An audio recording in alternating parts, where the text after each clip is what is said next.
Shabbat Shalom, mis hermanos, bendiciones. En este día hemos estado meditando también el libro del profeta Amós.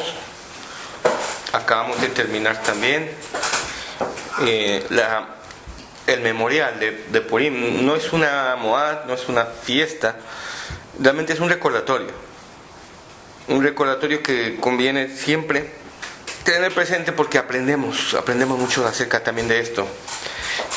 Esta semana hemos estado leyendo el profeta Amós y dice en Amós 2:4, así dice Yahweh: por 3 transgresiones de Yahudá y por la cuarta no lo revocaré su castigo, porque menospreciaron la Torá de Yahweh, porque no guardaron sus estatutos, porque lo han extraviado a los Yahudim con mentiras.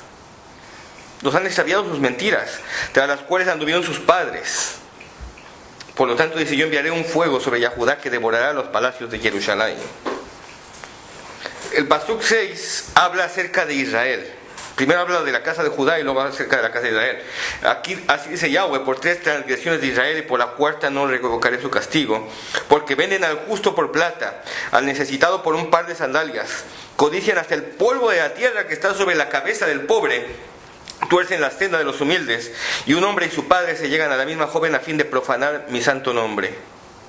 Y sobre sus ropas empeñadas se echan junto a cualquier altar, y en la casa de su Dios beben el vino de los multados. Yo que destruí ante ellos al amorreo, cuya altura era como la de los cedros y cuya fortaleza como la del roble, y aún destruí su fruto por arriba y sus raíces por abajo. Yo que os hice subir de la tierra de Misraim y los conduje en el desierto durante 40 años para que poseyeran la tierra del amorreo, y a vuestros hijos los elevé por profetas y a vuestros jóvenes por nazareos. Así dice, ¿no es así, hijos de Israel?, dice Yahweh. Yo que hice todo esto, dice, sin embargo, la casa de Judá, tanto como la casa de Israel, han menospreciado la Torá de Yahweh, no han guardado sus estatutos, sus caminos, han sido extraviados con mentiras, con religiones mentirosas, tras de las cuales han andado sus padres. Además, dice, venden al justo por plata, codician las cosas del pobre. Ayer nos hizo mucha gracia la porción de la lectura de Amós, donde se refiere a las hijas de Israel, de Judá, de las esposas de los principales, de los líderes religiosos, de los líderes políticos, y le decía gordas como vacas de Bazán. Dice: porque estáis tan cebadas de que nada más le pedís a vuestros maridos lujos y comidas y ellos, dice, lo que van a hacer es a extorsionar al pobre y al menesteroso. Esto nos ayuda a entender por qué Yahudá fue deportado a Babel. Esto nos ayuda a entender también por qué pasó lo que pasó en Purim. ¿Se acuerdan cuál es la consigna o el pretexto que usa Amán para acusar al pueblo de Israel? Vamos a la Megilá de Esther y vamos a recordar un poquito acerca de esto. Esther 3:8.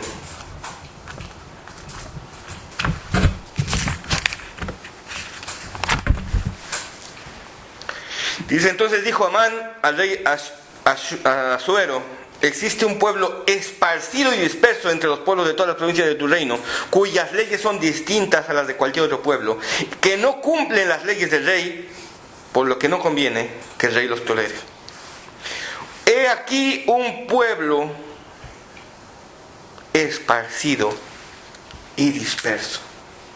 ¿Qué quiere decir esparcido y disperso? ¿Usted se ha puesto a pensar qué quiere decir eso de esparcido y disperso? Quiere decir que Nebuchadnezzar, cuando se los llevó cautivos, los dispersó por toda la nación. Ese era el pecado de ese pueblo, que Nabucodonosor de Nebuchadnezzar los hubiera dispersado. Como la característica principal por la que tenían que ser anulados, aniquilados, era porque eran un pueblo esparcido y disperso. En la palabra, eran gente que iban a su bola, que si tenían que machacar al menesteroso lo machacaban. Gente totalmente insolidaria, dispersa, que estando bien yo, a los demás que les den. Y fíjense que Yahweh se lo advirtió por medio del profeta: a la tierra donde fueres, busca el bien de la ciudad a donde vivieres, porque el bien de la ciudad es el bien tuyo. Pues estos no, estos buscaban su propio bien, su propio interés. Por eso le dice a las mujeres de Israel: gordas como vacas, porque buscaban nada más su propio interés, su propio lujo, su propio bienestar, a costa de lo que sea. Que tienes que machacar al indefenso, machácalo. Que tienes que robarle al menesteroso, róbale. Que tienes que extorsionar, extorsiona. Pero a mí, manténme gordita y cebada, con todos mis lujos y con todas mis cosas. Da igual. Eso es un pueblo disperso. Eso es un pueblo que el cual Amán usó y distinguió bien, discernió bien, cuyas leyes son distintas. Es un pueblo esparcido y disperso, que no hace caso a nada de lo que el rey dice. El rey no era ningún tonto. El rey empezó a averiguar y se dio cuenta realmente que ese pueblo era así. Era un pueblo que iba a lo suyo. Ese fue el problema. Ahora Yahweh usa todas las cosas para bien. ¿Qué hacer con un pueblo esparcido y disperso? Envió profetas como Amós, como Yeshayahu, como Yehezkel, como aún Daniel en la diáspora, Joel. ¿Y qué hicieron con esos profetas? Lo que comentaba hoy David: mejor vete de aquí, vete a buscar tu sustento. Aquí ya este terreno está ocupado, vete a hacer negocio a otro lado. Además, como Jetucú le venían a hablar en contra del rey en medio de la casa real y en el templo principal de Israel. Vete a hacer negocios allá, que aquí ya los negocios los hago yo, que soy el Cohen de aquí. No era levita, no era Cohen, al igual que Amós. Lo que pasa es que este no lo sacó Yahweh de su oficio para ponerlo ahí. A él lo puso el rey de turno, y muchas veces se ponían ellos mismos para hacer negocio. Con lo cual al profeta no le dice: ay, a ver qué es lo que dice Yahweh. No, le dice: no, aquí ya este puesto, este chiringuito ya está ocupado, vete a hacer tu chiringuito a Judá. Dice: no, yo no pienso, no voy a vivir de la profecía, porque yo no soy profeta. Yo no estoy entrenado como los hijos de los profetas, ni soy hijo de profeta. Yo soy un terrateniente que tiene higueras, que tiene ovejas, y yo no hago esto por negocio. Yahweh me sacó de ahí y me dio un mensaje, y yo vengo a dar ese mensaje. Así que tú me dices que me vaya para allá. ¿Sabes lo que Yahweh te dice a ti? Por listo. Que tu esposa se va a convertir en una prostituta aquí, que tú vas a morir en tierra inmunda, que tus hijos van a morir todos a espada, porque tú sí estás buscando hacer un negocio. ¿Qué es lo que pasa? Que los judíos que fueron deportados iban con esa mentalidad. Eran corruptos a más no poder. Yahweh dijo: le mandé a mis profetas y no les hicieron caso. Le dijeron: vete a profetizar a otro lado. No nos profetices más que palabras halagüeñas, lo que queremos oír. Aquí el Cohen, entre comillas, el sacerdote, le dice al rey: es que la tierra no puede soportar lo que está diciendo Amós. Y el rey tampoco mueve un dedo, porque aquí se ve que el rey nunca contestó. Entonces él tiene que proteger su negocio. Pero en el fondo el problema es que eran un pueblo disperso, un pueblo egocéntrico, egoísta, a lo suyo, cada quien a su libre albedrío y a su propio interés. Y Amán lo ve y dice: mira, que hay un pueblo que es así. Y Asuero dice: a ver, ¿esto es verdad que este es así? Pues sí, es verdad que estos son así. Folloneros, pendencieros, problemáticos, egoístas, se machacan entre ellos mismos, machacan al pobre, y encima no obedecen a nada, porque ni a Yahweh le han obedecido, me van a obedecer a mí. Pues sí, tienes razón. Haz tú con ellos como tú quieras. Y le dio un anillo. Por eso les digo que hay muchas veces estos recordatorios, estos memoriales no solamente son para celebrar y vestirnos de carnaval y hacer el carnaval judío. Eso no es la idea. Eso no es la función. Nuestros padres, nuestro pueblo, se había convertido en un pueblo disperso, disgregado. Dice aquí, un pueblo esparcido y disperso. Y ese era el problema de nuestro pueblo y el problema de las naciones. Porque Israel tenía que ser luz a las naciones ahí donde fueran. Y eran peor que los Goyim.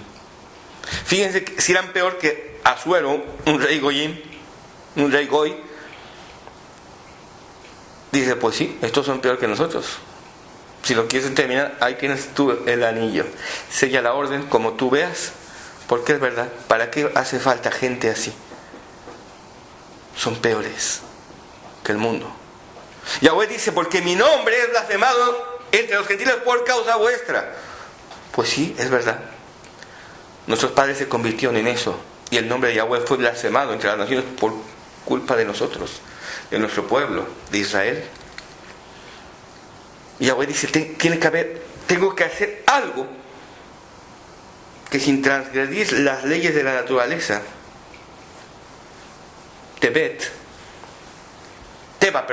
Teba, naturaleza, provoque el cambio profundo en ellos que quiero provocar. Yeshua, ¿qué le dijo a sus talmidim? Ir por todo el mundo y predicar la Besorá a toda criatura, a todos los Goyim, empezando desde Samaria, por la tierra de Yahudá, por Shomrom y hasta el último de la tierra. ¿Y quién fue? Nadie, porque estaban más acomodados. Yahweh tiene que mandar algo que sacuda, algo que provoque un cambio profundo y los haga salir corriendo, aunque sea por su vida. Envió persecución. Pues con esta gente también, con los profetas no entienden, con la Torah no entienden, pues habrá un cambio profundo para que cuando menos por su vida se muevan. Y entonces cuando les viene el decreto de Asuero y el día 13 de Adar van a morir todos. Los judíos entonces ya lloran, ay, ¿ahora qué hacemos? Vamos a salir corriendo, pero ¿a dónde vamos? Si para salir del reino vamos a tardar casi un año, no les daba tiempo de salir a la mayoría de ellos. Además no los iban a dejar, con lo cual tampoco. ¿Qué hacemos? Mardoqueo dice, esto ya está perdido. Esto no vamos a cambiar profundamente como para que... Y que además, aunque cambiara todo el pueblo, cosa que es imposible, naturalmente imposible, ¿quién va a convencer al rey Asuero de que hemos cambiado? De que es un pueblo que merece la pena conservar. ¿Quién va a influir tanto en él como Amán? Esto está perdido. Y se pone de luto y llora y gime, rasga sus vestiduras y se echa ceniza. Sabemos la historia, no se la voy a contar.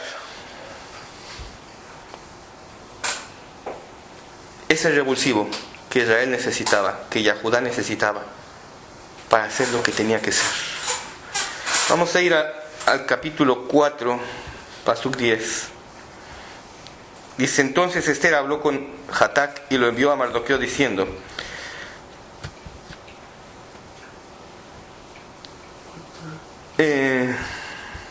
sí, no, 4.16, perdón, 4.16. Bueno, desde el 15, y Esther dijo que reunían a Mardoqueo, que respondían a Mardoqueo, ve y reúne a todos los yahudí que están en Susa, y ayunad por mí, y no comáis ni bebáis durante 3 días, ni de noche ni de día, yo también ayunaré igualmente con mis doncellas, y entonces acudirá el rey, aunque no sea conforme a la ley, y si de perecer, que perezca. ve a ese pueblo disperso, cabezón, que les da igual pisotear, y ayunen por mí. Van a tener que cambiar. No han mirado ni por sus vecinos, ni por sus hermanos, ni por sus hijos, ni por el pobre, ni el menesteroso de la tierra, pues ahora van a tener que mirar por mí.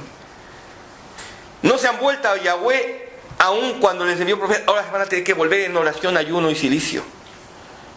Y diles que se humillen delante de Yahweh, que se vuelvan a Él, que se olviden de ídolos y de tonterías, de su propio ego,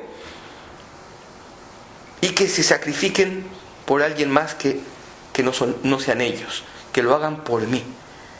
Yo pongo mi vida en riesgo. Y ellos tienen que comprender la magnitud del riesgo y hacer un sacrificio profundo, volviéndose a Yahweh de todo su corazón en ayuno y en cilicio, no por ellos, por su prójimo, por mí. ¿Ven? Como Yahweh en ese momento usa una situación para cambiar al pueblo de Israel. Capítulo 8, verso 10. Y él escribió en nombre del rey Asuero y lo selló con el sello del rey, y envió cartas mediante correos a caballo a quienes empleaban veloces corceles reales, en los cuales el rey permitía que los judíos de cada ciudad se reunieran para defender sus vidas y destruyeran, mataran y exterminaran a cualquier gente armada del pueblo o provincia que los hostilizara, incluidos niños y mujeres, y tomaran sus despojos por botín. Amigo, aquí hay algo muy interesante. Un pueblo que de repente ahora todos se tienen que humillar, se tienen que poner en oración, que se tienen que rasgar sus vestidos, ponerse ropa áspera, quitarse las vacas gordas de Bashán, quitarse su grosura, sus banquetes, y humillarse. Quitarse los vestidos lujosos, las pinturas, los brazaletes, las joyas, y humillarse. Ahora dice, mándale decir a ese pueblo que está en ese proceso de transformación, que ahora se tienen que unir y hacer piña, porque es la única manera que van a sobrevivir. Un pueblo que ha aprendido a ser un pueblo egoísta y disperso, que van a lo suyo, ahora tienen que ir a hacer una piña, porque o son una piña o se mueren.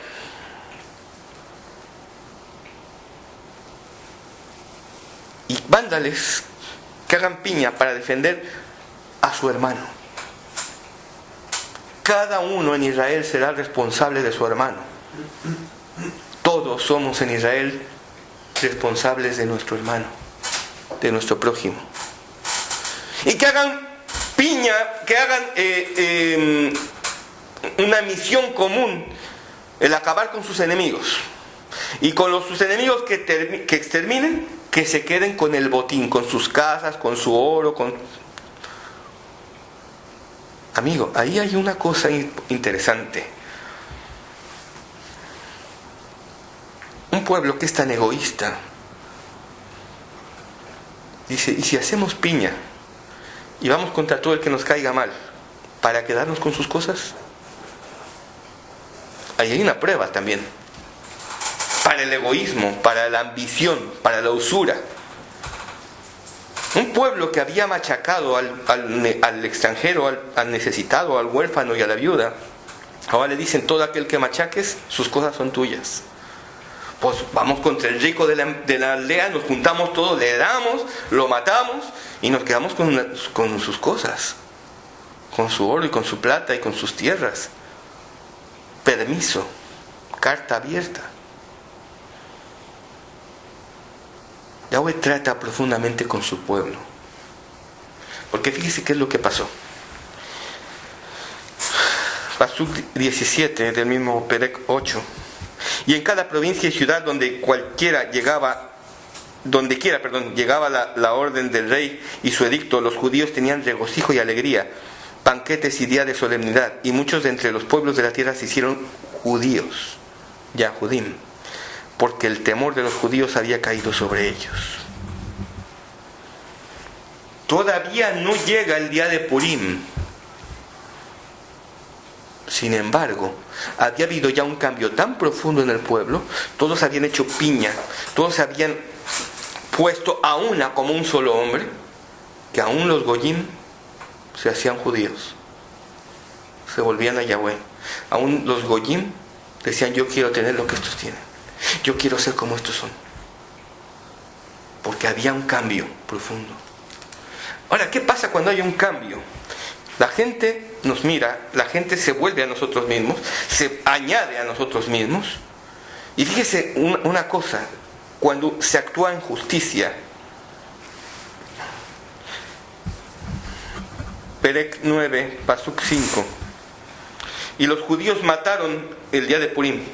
Los judíos mataron a todos sus enemigos a filo de cuchillo, con mortandad y destrucción, e hicieron lo que quisieron contra quienes los odiaban. O sea, defensa propia. En Susa, la ciudadela, los judíos mataron y destruyeron a 500 hombres. También mataron a Parsandata, a Dalfón, a Aspatá, a Poratá, a Adaliá, a Aridatá, a Parsmatá, a Arisai, a Aridai y a Baisata. Los 10 hijos de Amán ben Hamedata, adversario de los Yahudim, pero no pusieron su mano en el botín. En aquel día, cuando el rey obtuvo el recuento de los muertos en la ciudadela de Susa. Si vemos, lo mismo pasó en el resto. En el Pasuk 16 dice: en cuanto al resto de los Yahudim que estaban en las provincias del rey, que se había reunido para defender sus vidas, tuvieron reposo de sus enemigos luego de haber matado entre los que odiaban a 75,000, pero no pusieron la mano en el botín, en las cosas de los muertos. No.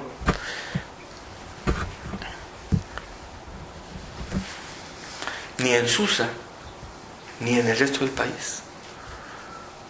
Eso para Asuero tuvo que haber sido un impacto. Les doy permiso de coger toda la riqueza y no lo tocan.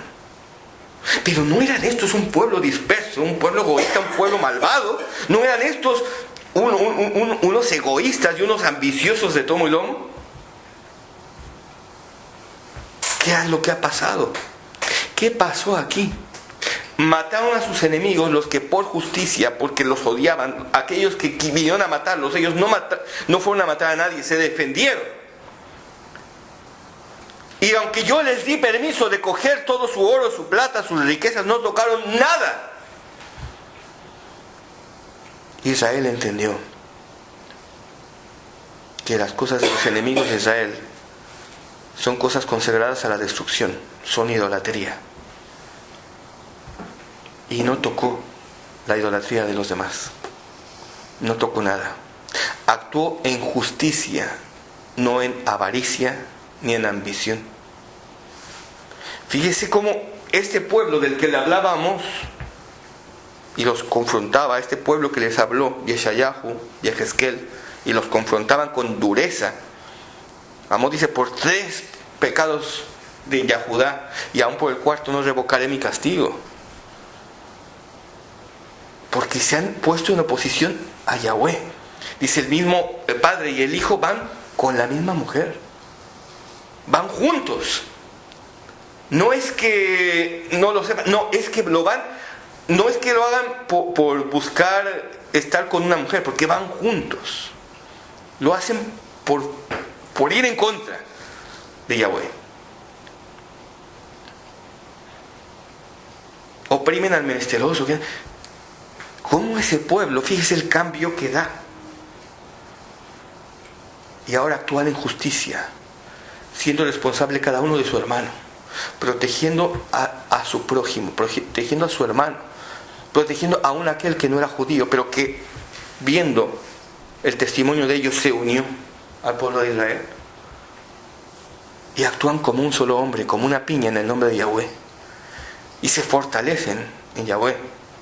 Y actúan en justicia y en verdad, no en avaricia ni en codicia. Yahweh cambió todas las cosas, destruyó a sus enemigos de Dios sin alterar las leyes de la naturaleza. Pero sí es cierto que luego esto hay que analizarlo. En el Pasuk 17 dice: esto fue en el día 13 del mes de Adar, y el 14 del mismo día reposaron y lo hicieron día de banquete y de alegría. Pero los Yahudí que estaban en Susa se reunieron el día 13 y 14 del mismo mes, y el 15 reposaron, haciéndolo día de banquete y de alegría. Por eso los Yahudí aldeanos que habitan en las ciudades abiertas hacen del día 14 del mes de Adar día de regocijo y convite, y día de festividad en que se envían regalos unos a otros. No hay avaricia. No solamente se constituyó en guardián de su hermano, sino que en lugar de robar, de extorsionar, de coger lo que no es suyo, de coger aún lo inmundo, en lugar de para mí, hoy el corazón de Israel cambió. Ya no es para mí. Ahora lo que mi alegría, mi gozo es para mi hermano. Se enviaron regalos y se envían comidas. Y es bueno hacerlo, es bueno recordarlo. Pasuk 27: los judíos se establecieron y tomaron sobre sí y sobre su descendencia y sobre todos los que se unieran a ellos, de modo que nunca fue anulado. Fíjese lo que se lo voy a volver a leer. Los judíos se establecieron y tomaron sobre sí y sobre su descendencia, sus hijos, y sobre todos los que se unieran a ellos, sin ser hijos de judía, pero que decidieran seguir a Yahweh y vivir con Israel como Israel. De modo que nunca fue anulado este decreto, el continuar observando estos 2 días según está escrito respecto a ellos y según su tiempo señalado en cada año. Y que estos días fueron recordados y observados de generación en generación, de familia en familia, en cada provincia y en cada ciudad. Y que estos días de Purim no caían en desuso entre los Yahudí, ni su recuerdo cesara entre sus hijos. Esto es parte de la importancia de recordar lo que Yahweh hace. Es muy fácil aceptar la voluntad de Yahweh cuando esa voluntad nos favorece, digamos, entre comillas. A veces es muy difícil. Hoy cantábamos: que cumpla Yahweh los deseos de mi corazón para vida, para bien y para shalom y para paz. Y uno piensa que los deseos nuestros, que son para vida y para bien y para shalom, es que me toque la lotería, que yo tenga mucho dinero, que me vayan muy bien los negocios. Siempre pensamos en dinero. Pero fíjense que para Israel lo mejor que pudo haberles pasado es que hubiera un decreto de muerte contra ellos. Eso fue para vida, para bien y para shalom, porque causó un cambio profundo. Si a estas vacas gordas de Basán les hubiera ido bien en sus negocios, en sus ambiciones, en sus lujos, eso no hubiera sido ni para vida, ni para bien, ni para shalom, hubiera sido para muerte. Hay veces que el darse cuenta de qué es lo bueno, lo que es para vida, lo que es para bien y para lo que es para shalom, no pasa por nuestros propios conceptos. Que a nuestros hijos les vaya mal, que incluso haya un vacío, que no nos hablemos con ellos, que a causa de las justicias de Yahweh. Parece que eso es lo peor que nos puede pasar. Nos perdemos parte de sus vidas, parte de la vida de nuestros nietos. Parece que eso no sea para vida, ni para bien, ni para shalom. La cuestión es cómo reacciona Israel en cuanto a estas cosas. Dice, se le llamaban los días de Purim. ¿Usted sabe por qué? Yo creo que sí lo sabe. Porque viene de la palabra pur, suertes. Suerte, más bien. Purim es el plural, suertes. Porque se echaron suertes. Ahora, al principio le decía que Yahweh hizo este cambio profundo en Israel sin alterar una sola ley natural. Pero qué suerte, ¿no? Y no me refiero a Purim. Qué suerte que Amán, el hijo de Amedata, el hijo de Agag, de los enemigos de Israel, justamente llegara y apareciera en escena en el momento justo. Qué suerte que este hombre, queriendo destruir a Israel, haya provocado ese cambio tan grande. Qué suerte también que el rey, cuando hubiera averiguado con los judíos más cercanos, o acerca de los judíos, todo aquel a quien le preguntó, realmente hubiera avalado ese concepto de Amán, porque seguramente lo hizo. Suerte, entre comillas. Ahora le voy a decir por qué. Se lo dije, sin alterar una sola ley de la naturaleza. Acompáñame a Mateo y vamos a entender qué es la naturaleza. Mateo 8:23. Y en lo que usted lo busca, le voy a leer Romanos 1.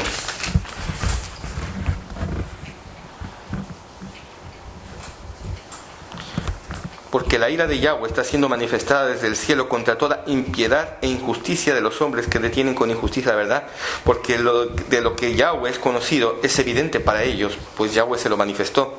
Porque las cosas invisibles de Él, su eterno poder y su deidad se hacen claramente visibles desde la creación del mundo, entendiéndose por medio de las cosas creadas. O sea, por medio de la creación, de la naturaleza, de modo que no tienen excusa. Porque habiendo conocido a Yahweh, no le glorificaron como a Yahweh ni le dieron gracias, sino que se entregaron en vanas especulaciones. Y su necio corazón fue entenebrecido, alegando ser sabios y siendo necios. Y cambiaron la gloria de Yahweh incorruptible en semejanza de imagen de hombre corruptible, de aves, de cuadrúpedos y de reptiles. Por esto Yahweh los abandonó en las concupiscencias de sus corazones a la inmundicia. En el 25, estos cambiaron la verdad, la emet de la Torah de Yahweh, en mentira, y reverenciaron y sirvieron a la creación antes que al Creador. A la naturaleza antes que al Creador. Esta semana hablaba con David, bueno, David más bien hablaba conmigo, y me comentaba que realmente en los países latinoamericanos hay mucho la historia esta de la idolatría con la naturaleza y la Pachamama y los sacrificios a la tierra y toda esa historia.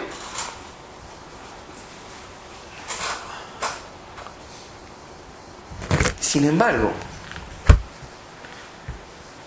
Yahweh, le digo, no transgrede las leyes de la naturaleza. La naturaleza es Teba.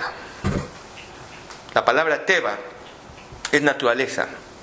Realmente la naturaleza no es otra cosa que la firma digital de Yahweh. Dice, desde el principio lo que de Yahweh han podido conocer, lo han conocido porque han visto la naturaleza, han visto la creación. Pero Yahweh realmente está muy por encima. La naturaleza no es un fin en sí mismo, ni una deidad en sí misma. Es solamente la firma, el sello de Yahweh en todo lo que pasa. Y vamos a verlo. Ahora sí vamos a Mateo 8. Matillahu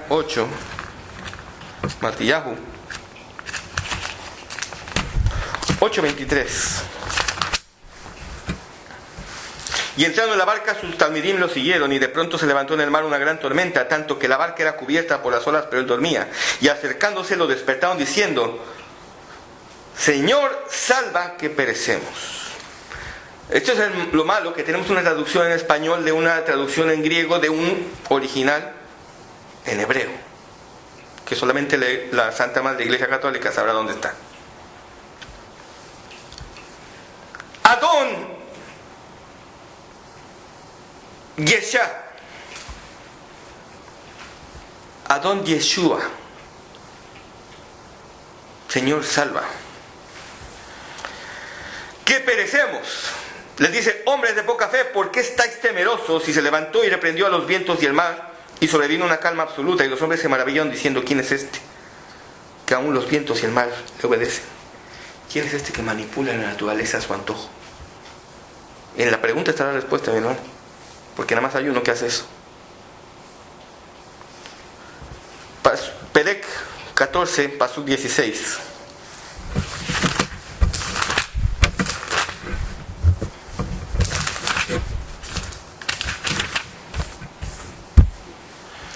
Yeshua les dijo: no tienen necesidad de ir, dadles vosotros de comer. Le dicen ellos: no tenemos aquí sino 5 panes y 2 peces. También él dijo: traédmelos acá. Y habiendo ordenado a las multitudes que se recostaran en la hierba, tomó los 5 panes y los 2 peces, y levantando los ojos al cielo, pronunció la verajá y partió los panes. La verajá que usted y yo pronunciamos: Baruch atah Yahweh Eloheinu melech haolam hamotzi lehem min haaretz. Y lo dio a los discípulos, y los discípulos a las multitudes, y comieron todos y se saciaron, y de los sobrantes de los trozos recogieron 12 cestos llenos. Y aquí comieron, dice, 5,000 hombres, más las mujeres y los niños. Lo mismo pasó en el Pasuk 25. Perdón, no, en el Pasuk 25 pasó otra cosa. Ahora vamos a ver lo que pasó en el Perek 15. Pero en el Pasuk 25... ¿De qué capítulo? Del mismo 14. Pero la barca, distando ya muchos estadios de la costa, era zarandeada por las olas, porque el viento le era contrario, y durante la 4ª vigilia de la noche fue hacia ellos andando sobre el mar. ¿Dónde está aquí el tiempo? 14, 25. Ahora sí 25. Antes no era 25. 25. Durante la 4ª vigilia de la noche fue hacia ellos andando sobre el mar, pero cuando los talmidim lo vieron andando sobre el mar, se turbaron y dijeron: es un fantasma. Y comenzaron a gritar de miedo, pero enseguida les habló diciendo: tened ánimo. Aní, Yeshua, yo soy. No temáis. Pedro entonces respondiendo le dijo: Señor, si eres tú, manda que vaya hacia ti sobre las aguas. Y él dijo: ven. Y bajando de la barca, Pedro anduvo sobre las aguas y fue hacia Yeshua. Mi hermano, si esto no es alterar las leyes de la naturaleza, usted dígame entonces. Le daba miedo estar en la barca porque lo movían las olas, pero no le daba miedo caminar sobre las aguas.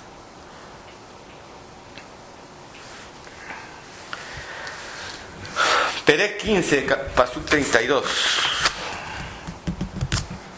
Llamando entonces Yeshua a sus talmidim, dijo: siento compasión por la muchedumbre, porque ya hace 3 días que están conmigo y no tienen que comer, y no quiero enviarlos en ayunas, no sea que desfallezcan por el camino. Y le dicen los talmidim: ¿de dónde hemos de conseguir aquí en un despoblado tantos panes como para saciar a tan grande muchedumbre? Yeshua les dice: ¿cuántos panes tenéis? Y ellos dijeron: 7, y unos pocos pececillos. Y mandó a la muchedumbre que se recostara sobre la tierra, y tomando los 7 panes y los peces, dio gracias, recitó la verajá y los partió, e iba dando a sus discípulos, y sus talmidim lo daban a las multitudes, y comieron todos y fueron saciados, y los sobrantes de los trozos recogieron 7 canastas llenas. Aquí comieron 4,000. No es la misma. La gente piensa que esto de la multiplicación de panes y peces fue una vez. No. Matillahu habla de una en el Pasuk 14, en el Perek 14 y otra en el Perek 15. Perek 17, Pasuk 24. Cuando llegaron a Cafarnaum, se acercaban a Kefa los que cobran las 2 dracmas y dijeron: vuestro rabino no paga las 2 dracmas. Y contestó: sí. Y cuando llegó a la casa, Yeshua se le anticipó diciendo: ¿qué opinas, Simón? ¿De quién reciben impuestos o tributo los reyes de la tierra? ¿De sus hijos o de los extraños? Y cuando respondió: de los extraños, Yeshua le dijo: entonces los hijos están exentos. Sin embargo, para que no nos ofendamos, ve al mar y lanza un anzuelo, y el primer pez que salga, tómalo, y abre la boca y hallarás un estartero. Tómalo y dáselo por ti y por mí. Si esto no está usar las leyes de la naturaleza, porque mire que decirle: ve y pesca un pez, y el primer pez que saques va a traer una moneda en la boca.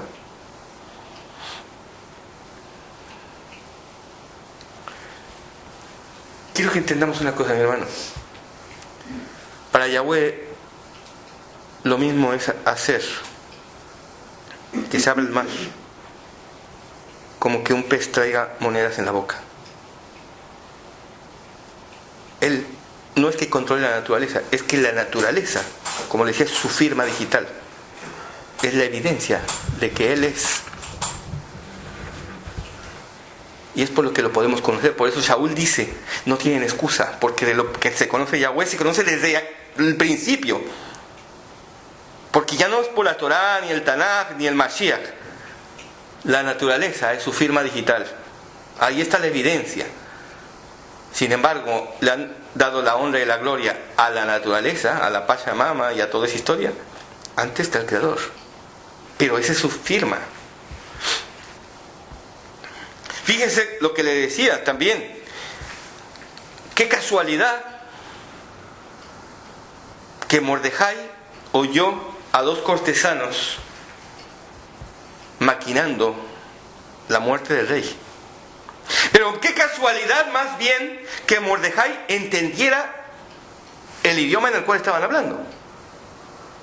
Porque estaban hablando tranquilamente porque eran extranjeros, hablaban otro idioma. Y qué casualidad que Mordejai justamente era escriba y conocía ese idioma. Hay una película de esta, la traductora, no sé cómo se llama, de esta mujer que es rubia, australiana.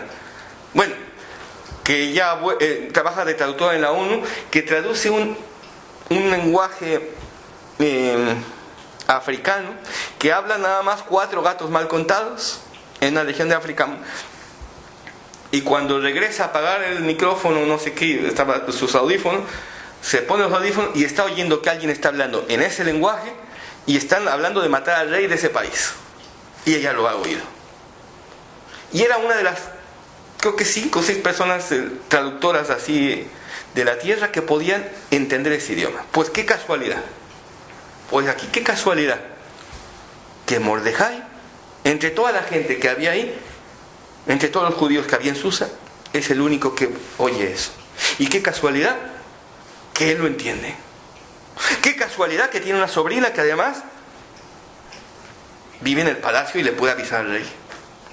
Qué casualidad que el rey comprueba esto y se veía que es cierto y lo manda a escribir en las crónicas, en el libro de crónicas de los reyes, pero sin embargo luego se le olvida. Qué casualidad que cuando están a punto de ejecutar la muerte de los judíos, el rey se le ocurre que en lugar de cuentos para dormir le lean las crónicas y se acuerdan. ¿Qué fue lo que se hizo con este Mordejai? Qué casualidad que ese es el punto de inflexión que señala la caída de Amán, y su mujer se lo dice: si has caído y has sido puesto debajo del judío Mordejai, tu fin ha empezado. ¿Por qué? Porque sabía lo que había entre los madianitas y los judíos, y que los judíos iban a aniquilar. La orden de Yahweh para los judíos era aniquilar, pero madianitas no, amalecitas, a los amalecitas. La mujer dijo: ahora el plan de Yahweh se ha frustrado, porque ahora una amalecita va a acabar con los judíos. Pero cuando pasó esto y la tortilla le dio la vuelta, dijo: uff, entonces el plan de Yahweh no se ha frustrado. Los judíos van a acabar contigo. Este judío va a acabar contigo. Qué casualidad. Todo empezó cuando Asuero se quitó su anillo y se lo dio a Amán y le dijo: sella esto. ¿Usted sabe cómo se dice anillo de sellar en hebreo? Es tabaat. Viene de la misma raíz que teba. Teba es naturaleza. Matbea, por ejemplo, es moneda, porque es la impresión, la firma, el sello sobre una figura redonda. Viene de la misma raíz, teba. Tabaat es un sello, porque produce una impresión, que en hebreo es tibúa, impresión, que viene de teba, de naturaleza, porque la naturaleza no es otra cosa que una impresión, es un sello, una firma digital de Yahweh. Fíjense qué casualidad, hablando de Purim, de suertes, que con el mismo anillo que se selló el edicto de eliminar a los judíos, es con el mismo anillo que se selló la salvación de los judíos. Qué casualidad. Y si nos empezamos si analizamos la historia de Esther, es un cúmulo de casualidades. ¿Qué casualidad que empieza con un disgusto del rey Asuero, que se enfada tanto que le cuesta la vida a la reina, y eso hace que Esther entre en palacio? ¿Qué es casualidad? Que el día que Esther entró a la presencia del rey, el rey estaba de buenas, porque si llega a estar de malas también muere, igual que Basti, pero está de buenas y la recibe. ¿Qué casualidad? Y cuando Esther descubre que Amán es el que quiere matar a su pueblo, el rey se sale todo enfadado, y Amán, por rogar por su vida, se trastabilla y le cae encima en la cama a la reina. Y qué casualidad que en ese momento entra el rey Asuero y piensa que quiere violar a la reina en su propia casa. Qué casualidad. No es ninguna casualidad, mi hermano. Teba, naturaleza, es el sello, la firma digital de Yahweh en su creación. Tibúa es la impresión que deja Yahweh en cada uno de los eventos, en su pueblo. No es ninguna casualidad.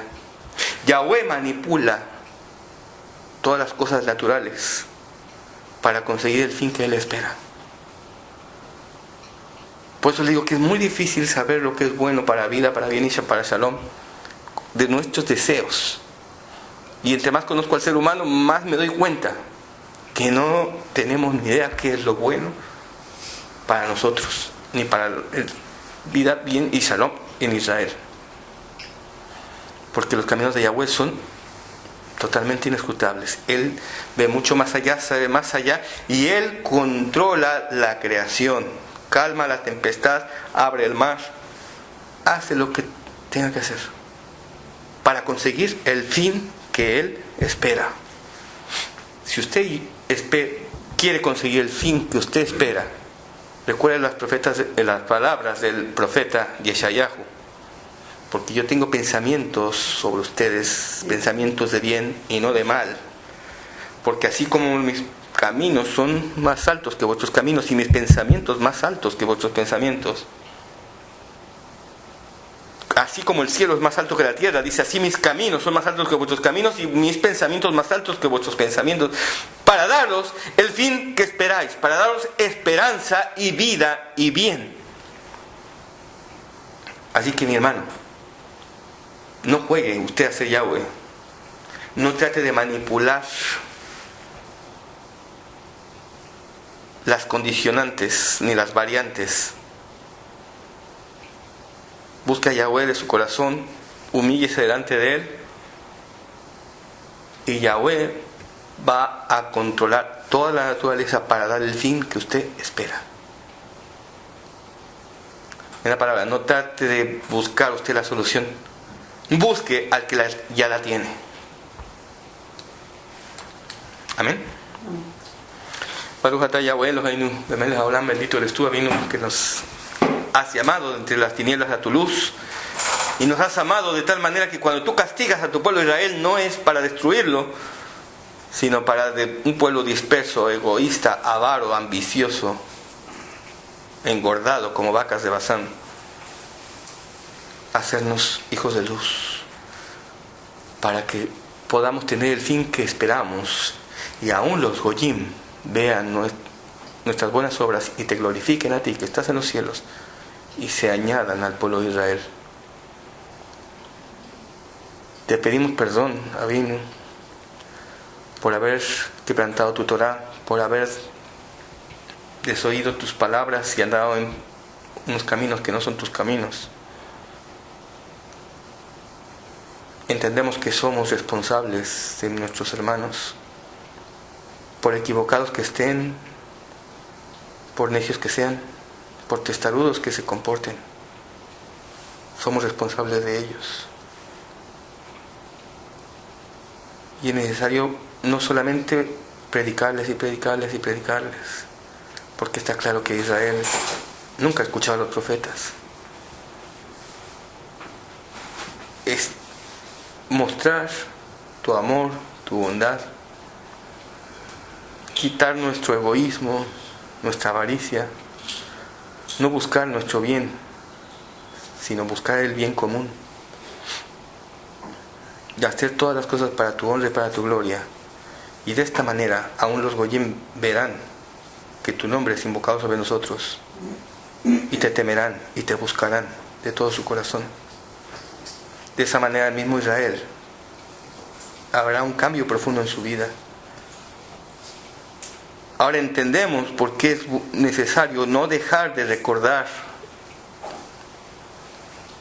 esta historia de Purim. No es solamente, más bien no es con la finalidad de tener un carnaval judío después del carnaval cristiano. No tiene nada que ver. Así como nuestros hijos no tienen que volver a salir de Mizraim para saber y conocer que tú nos sacaste de Mizraim con brazo fuerte y extendido, así también no es necesario que volvamos a tener un corazón duro, de piedra, egoísta y avaro, para saber entender que tú cambiaste el corazón de piedra de tu pueblo Israel por un corazón de carne, que les hiciste volverse a ti de todo su corazón para salvar su vida y para ser guardianes de sus propios hermanos, lo que hizo que tuvieran un resultado de vida, de bien y de shalom, y aún el número de Israel se incrementara por todos aquellos que tú les diste ojos para ver, oídos para oír y un corazón para entender, y que se volvieron a ti, se volvieron de todo su corazón, no siendo de madre judía ni de padre judío, porque realmente ser hijo tuyo no es por carne ni sangre ni voluntad de varón, sino por tu voluntad que nos has dado al Mashiach y a tu Torah, para que andando en caminos de vida produzcamos un cambio en las naciones. Como está escrito, en tu cera serán benditas todas las familias de la tierra, todos los goyim. Que sea tu voluntad, Avinu, obrar ese cambio, esos milagros, esa suerte de Purim en nuestras vidas, en el día de hoy, en nuestro tiempo y en nuestra generación, haciendo que Israel vuelva a ser Ejad, que se humille delante de ti, y que por buscar su salvación, su permanencia contra Gog y Magog, se una en silicio y oración a ti. Ciertamente Estados Unidos, que es como Asiria y como Mizraim en aquel tiempo, la seguridad de nuestro pueblo, y otras naciones poderosas también, su propio dinero, sus propias armas. Pero cuando las naciones, nuestros enemigos, se levanten en contra de nosotros y ataquen en un solo día Gog y Magog con todas sus hordas y pueblos que se unirán a él, lo único que nos quedará es recordar que somos creyentes, hijos de creyentes, y no tenemos nadie más en quien confiar sino en nuestro Padre que está en los cielos, y volvernos a ti en ayuno y oración, humillados, reconociendo que somos el guardián, el kipá, Barcel de nuestro hermano, de nuestro amigo, de nuestro vecino, de nuestro prójimo. Y entenderemos el significado de amarte a ti con toda la mente, el corazón, con todas las fuerzas y con todo nuestro ser. Y amar a nuestro prójimo, no solamente como nos amamos a nosotros mismos, sino como Yeshua nos amó, que se dio a sí mismo en propiciación por sus hermanos, por su prójimo. Que sea tu voluntad, Avinu, efectuar este cambio profundo en Israel, en este tiempo y en esta generación. Y como en los días de la reina Esther y de Mordejai y el rey Asuero, levanta también hombres y mujeres de valor en este tiempo, que sean detonantes para que todo el pueblo de Israel se vuelva a ti. Y aún las personas de entre las naciones, aún el Israel, el Efraín que está entre las naciones, se añada a causa del testimonio y de la fortaleza del pueblo de Israel que eres tú, Yahweh Elohim. Te alabamos y te bendecimos y te damos gracias por todo esto en el nombre de Yeshua nuestro Mashiach. Amén.